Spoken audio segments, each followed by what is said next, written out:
road manager, RM manager ni Mr. Alden Richards, abay meron pong nakakaintrigang post patungkol sa Kat10. But before that, at ngayong araw nga ay isang maulan na Miyerkules po sa bawat isa sa atin, dahil talaga namang inuulan po ng ang Pilipinas ngayon, ang Luzon. Pero inuulan din naman ng pagpapala itong si Mr. Alden Richards dahil kahapon ay siya po ang isa sa pinaka kinuhang brand ambassador ng isang food chain or food na para siyang the Hungry Pita. Alden Richards is the new brand ambassador and the 117th franchisee of the Hungry Pita. Congratulations to this new venture, Alden. So ito pong Hungry Pita ay katulad po ng isa sa mga ini-endorse ni Miss Catherine Bernardo, at ni Mr. Daniel Padilla. Sayang nga lang kung si Miss Catherine sana ay hindi na po siya ambassador nung parang Shark po ata yun.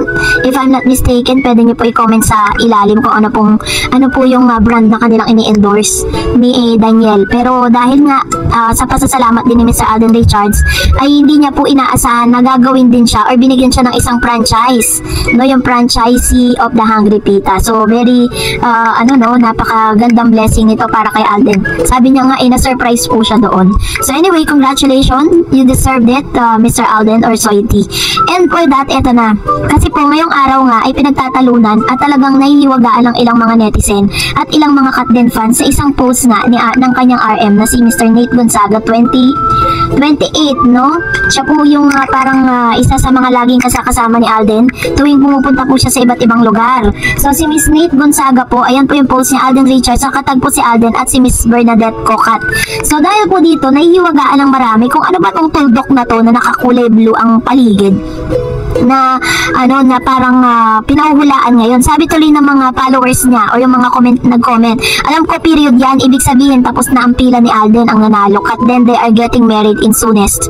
Sabi naman ni Sheila, Hais, ganyan kami Nate, porket alam mong di kami makatulog pag ganito. Ayan, so dahil dito parang ito po ay naging usap-usapan ngayon sa social media. Ano nga ba yung ibig sabihin nito? Sabi naman ni Miss Marilo Napaya dito po sa kanyang post, Miss Nate, hanggang dito lang ang kaya ng phone ko.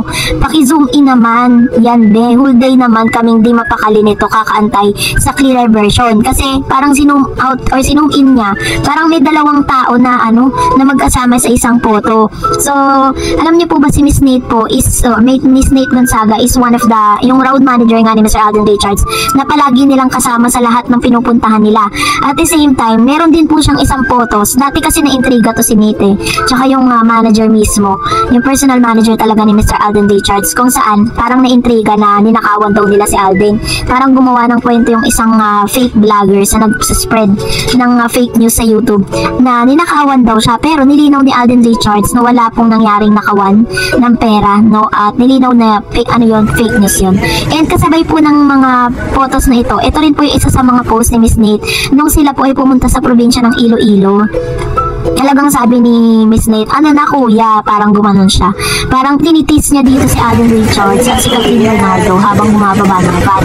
So, yung period para sa akin yung photos po na ipinost ni Nate Gonzaga, parang it's just a blue color, tapos meron po siyang period, pero kapag zoom in nyo, parang mukha ni Alden at ni Catherine Bernardo yung nandoon. Sabi ko nga dun sa comment section na baka nalulunod yung kulay blue na nakapaligid is sa water, and then the two characters na pag zoom in po ninyo na si Alden at si Catherine, parang sinasabi niya, interpretation ko lang to, na parang nalulunod na siya sa sobrang kilig dito sa dalawang ito. Or soonest, we were gonna see kung ano ba talagang meaning ng post ni Nate. Kasi nakakainis lang, diba? Minsan nagpo-post sila ng ganyan nang hindi man lang nila pinapaliwanag. So, we ask for Nate Gonzaga to please give us the clearer version of that picture. Pero kung nagustuhan mo ang video na ito, huwag mo kalimutan mag-like, mag-share, at mag-subscribe, at i-follow mo na rin ang aking Facebook page, Dareds TV. And also, I have my TikTok account, which is Dareds TV. Pwede nyo rin po akong i-follow doon. Thank you for watching, guys. God bless everyone!